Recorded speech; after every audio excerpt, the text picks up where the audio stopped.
Les études, la carrière, l'argent, on a tous l'impression que nos grands choix de vie, c'est nous et nous seuls qui les faisons. Mais et si c'était plus compliqué que ça? S'il existait des forces invisibles, des sortes de scripts préécrits par la société, par notre entourage et même par nous-mêmes qui guidaient nos choix sans qu'on s'en rende compte? Allez, aujourd'hui, on décortique ensemble le fonctionnement de ces scripts et surtout, on va voir comment on peut reprendre la plume pour écrire notre propre histoire. C'est la grande question, non? Chaque jour, on prend des décisions qui nous semblent super personnelles. Mais est-ce qu'elles le sont vraiment? Ou est-ce qu'on ne fait pas que suivre sans le savoir une partition qui a déjà été écrite pour nous? C'est exactement ce qu'on va explorer, en regardant d'un côté les pressions qui viennent de l'extérieur et de l'autre les barrières qu'on se met à l'intérieur. Pour commencer, il y a un concept sociologique qui est juste hyper puissant, l'auto-élimination. C'est le sociologue Pierre Bourdieu qui a beaucoup travaillé là-dessus. En gros, ce n'est pas juste une question d'échec scolaire, c'est une sorte d'autocensure. Des élèves, brillants mais qui viennent de milieux modestes, vont d'eux-mêmes s'écarter des filières les plus prestigieuses. Pas parce qu'ils n'ont pas les capacités, non, mais parce qu'ils ont intégré au plus profond d'eux l'idée que ce monde-là, ce n'est pas pour eux. Et quand on regarde les chiffres, c'est frappant. Prenez la génération qui a eu le bac en 2008. Au collège, presque la moitié des élèves vient de familles d'ouvriers ou d'employés. C'est énorme. Mais regardez ce qui se passe quand on arrive à bac+5. Ce chiffre s'effondre. Il tombe à seulement 16%. Et à l'inverse, les enfants de cadres, qui étaient minoritaires au départ, représentent plus de la moitié des diplômés les plus élevés. Ce n'est pas une coïncidence, c'est la preuve en chiffres de ce mécanisme d'auto-élimination. Cette petite phrase, mise en lumière par la philosophe Chantal Jacquet, elle résume tout. C'est la voix de ce script invisible. Elle trace une espèce de frontière dans la tête, une frontière entre eux, ceux pour qui la réussite semble évidente, et nous, ceux qui se sentent à l'extérieur. C'est une croyance qui finit par devenir une réalité, une véritable prophétie autoréalisatrice.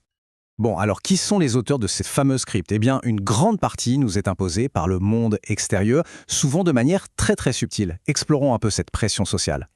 Cette pression, elle peut prendre plein de formes différentes. Il y a le jugement des autres, bien sûr, qui nous pousse à rentrer dans le moule. Il y a les attentes de la famille, qui veut souvent notre sécurité avant notre bonheur. La comparaison permanente, notamment sur les réseaux sociaux, qui nous fait nous sentir nuls. Il y a aussi les tabous, comme celui de l'argent. Et puis, bien sûr, les fameuses normes. Il faut acheter sa maison, avoir un CDI, se marier, pour réussir sa vie. Toutes ces forces mises ensemble, ça crée un courant super puissant qui nous pousse à ne pas faire de vagues. Le jugement des autres, c'est un moteur redoutable, surtout quand il s'agit de notre portefeuille.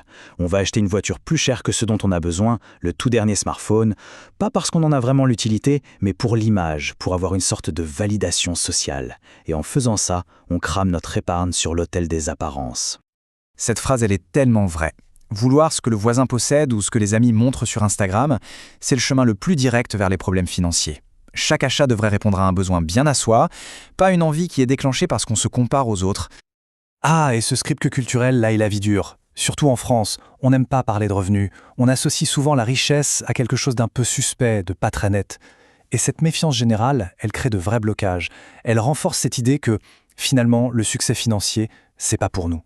Un entrepreneur, par exemple, peut hésiter à vraiment viser la croissance, de peur d'être mal jugé, ou même se sentir coupable de réussir. C'est fou, non? Mais attention, la pression ne vient pas que des autres. Les scripts les plus difficiles à effacer, ce sont souvent ceux qu'on a écrits nous-mêmes au fond de notre tête. Bienvenue dans le monde merveilleux de l'auto-sabotage. La peur de l'échec, ça, tout le monde connaît. Mais il y a un truc encore plus sournois. C'est la peur de réussir. C'est pas le succès en lui-même qui fait peur, c'est tout ce qui vient avec. La pression de devoir rester au top, la jalousie que ça peut créer chez les autres, les nouvelles responsabilités. En fait, au fond, c'est une peur du changement. C'est la peur de l'inconnu que ce succès représente. Alors, comment on sait si on est touché par ça? Il y a des signes qui ne trompent pas. Par exemple, on repousse sans arrêt ce projet super important qui pourrait nous faire décoller. Ou alors on oublie une échéance cruciale. Quand on réussit quelque chose, on dit « Ah, c'était rien, j'ai eu de la chance ». On peut même refuser une promotion en se disant qu'on n'est pas à la hauteur. Tout ça, ce sont des stratégies inconscientes pour éviter un succès qui est perçu comme une menace. Ce phénomène, il a un nom assez fascinant, encore un concept de Bourdieu, l'amour fati. En gros, c'est l'amour du destin. C'est le moment où on finit par accepter, et même presque aimer, le destin que la société nous a assigné. On a tellement intégré nos faibles chances de réussite qu'on ne se bat même plus. On accepte le script comme si c'était le nôtre, comme si c'était inévitable. Bon, je sais, le constat a l'air un peu sombre, mais la bonne nouvelle, c'est qu'un script, ça peut se réécrire. On n'est pas condamné à suivre un chemin tout tracé. Alors concrètement, comment on fait? C'est ce qu'on va voir maintenant. Alors, comment on passe à l'action? D'abord, première étape, définir son pourquoi personnel. Quelle est sa propre définition de la réussite, pas celle des magazines ou de la famille? Deuxièmement, connaître ses chiffres. Avoir un budget clair, ça permet de prendre des décisions basées sur des faits, pas sur l'émotion du moment. Troisièmement, et c'est crucial, apprendre à dire non. Un vrai non, ferme et honnête pour protéger son temps et son argent. Quatrièmement, questionner ses propres croyances. D'où viennent mes idées sur l'argent? Est-ce que c'est vraiment moi qui pense ça? Et enfin, cinquième point, célébrer chaque petite victoire. Ça permet de casser le cycle de l'auto-sabotage et de regonfler sa confiance en soi. Et ça implique un vrai changement de mentalité. Le script classique nous vend le CDI comme le Graal de la sécurité. Mais dans le monde d'aujourd'hui, la vraie sécurité, elle est peut-être ailleurs. Elle est dans l'adaptabilité, dans le fait d'avoir plusieurs compétences, d'apprendre tout le temps et surtout de prendre en main ses propres finances. Finalement, l'objectif ultime, c'est peut-être tout simplement de devenir inclassable. C'est refuser les étiquettes que la société essaie de nous coller sur le front, c'est arrêter de se demander si on est dans la bonne case et plutôt créer la sienne. Comme le dit Yeza Luca, les cases ça rassure, mais ça nous enferme dans une norme.